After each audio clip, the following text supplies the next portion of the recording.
بەیانێ ئێمە 52 ماڵین کۆبووین و تەلەفۆنمان بۆ جەنابتانکەوە هاتن دەوری سەعات 11 هاتن بە ئانامانە و ئیتر وەڵا ماڵی کاک شاسوارەوە بێ 6 تەنکەری بۆ ئاوردین و ئیسە باش یعنی ئیسە باشین ئیسە ماڵی هەیە کاکە 10-15 بەرمیلی تێ کردووە زۆرە تەنکەرە بای 20,000 ئیسە باشە یعنی ئیسە لەم حەدا ئیسە تۆزیە ماڵەکان ئاویان تێ کردو باشە. بەرگەیەکی ئەیلول دەستخۆشی لە کاکە شاسوارەکەم ئەمەیە هەموو کەس دەنگی بۆ بە پێگەی ئەمەیە ئیمساڵی داهاتوو ببێ بە ڕێز و زەرا لە کوردستانە ئەو پاجیوێکێکی هەمووی درۆکەن هیچی بۆ ئیش بە میلەت ناکەن درۆکەن مەسول بە زانیێڵەوەنە میلەتی عێراق میلەتی کورد دەوڵەمەندە 2 ملیۆن سیارە هەیە 2 ملیۆن سیارەکە ملیۆنیەکی خۆتانە ئەی بۆ تۆ نیوەی ئەمریکا کڕی کەس سەی نەکرد میلەتێکی ڕەش و ڕوت لە ساڵەکانی من لە ساڵی 1963 کە خۆم پێشمەرگە بووم لەو شاخە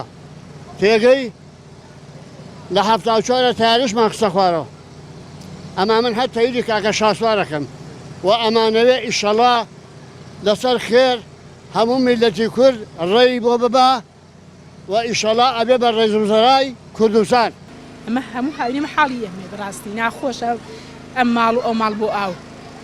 یاخوا بەخێر بێن سەر چارەس خۆشی کاک شاسوارەکەین لەشی ساغ بێ زۆر سپاس یاخوا لەش ئێوەی ساغ بێ مەمنونی بەڕاستی بەیانی هاتن بە دەممانەوەی دووباری سەر هاتنەوە بە خوددان تەنکەرەکانەوە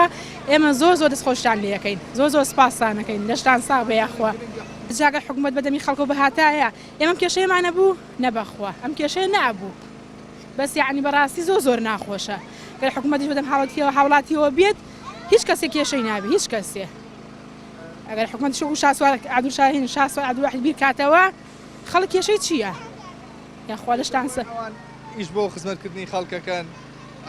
ئەم شێوازە لە ئەو دابەشکردن بەشێک لە خزمەتکردنی خەڵک بەتەعکید ئەو دڵمان پێی خۆش دڵمان پێی خۆشمە خوا بزانێ بەس حکوومەت کواشتی واکات نەوەڵڵا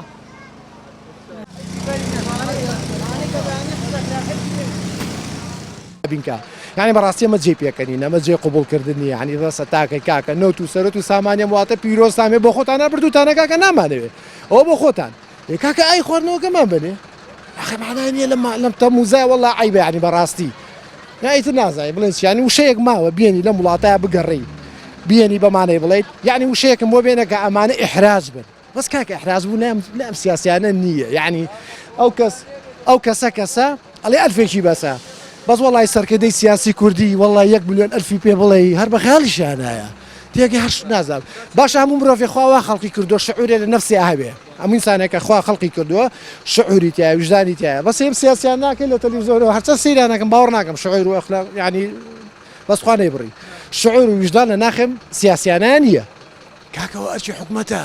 لە شوێی دنیای هەبووە کەسایەتێکی سیاسی تێگەی یعنی لە حکومەتە نەبێ ئەو بۆ من دابین کە حکومەتێک 30 ساڵە نای لە خۆی ناوە حکومەت کورە و داخشم کوژی هەڕەشە لە ئێرانەکەن هەڕەشەر بین لە وڵاتانی نێراکەن ئەمانە یعنی ناتوانێت ئەو بۆ من دابین کە نەوەڵابەی شوێگەمە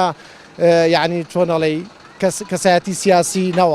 نەوەڵا کاک شاسوار ئێسامی کە کردووە وەڵای ئێمە سپاسێکەین زۆرمە هیوادارین بەردەوام بێت نەقیزەکە بگرێ بە دەستێەوە تێگەی بۆم دەسەڵاتە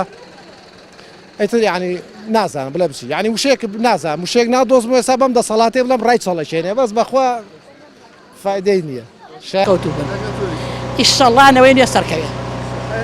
ئاویان بۆ هێنان لەلایەن جوڵانەوەی نەوەی نوێەوە تا چەند ئەمە